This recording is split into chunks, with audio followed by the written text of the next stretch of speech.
Tonight, police on the Outer Banks are searching for the suspects who burglarized half a dozen businesses. You're looking at a map of the locations and surveillance video from a tropical smoothie cafe in Nags Head where one of the most recent break-ins happened. 13 News Now reporter Stephen Graves went there to see how police are working together in hopes of catching the criminals.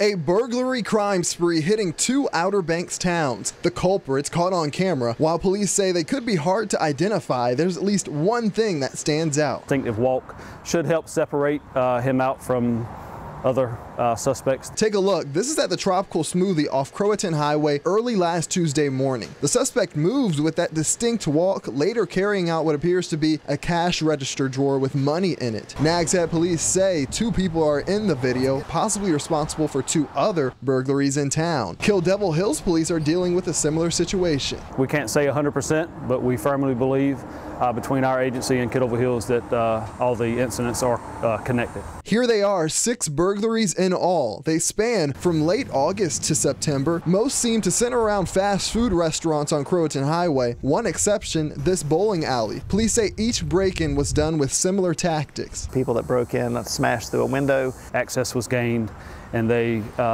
tampered with the cash register and along with some safes. And that manager at this bowling alley says it was so fast, the suspect broke the glass to the side door, went in and then looked for money inside the pool table, didn't find any in there, got cash, and darted out as fast as he broke in. Both police departments say there was an undisclosed amount of cash taken. They're asking business owners to take precautions, get working security cameras, and provide tips if possible. And if you recognize those suspects or have any information, you're asked to call either police department. They say you could earn a $1,000 reward if it leads to an arrest. Reporting in Nags Head, Stephen Graves, 13 News Now.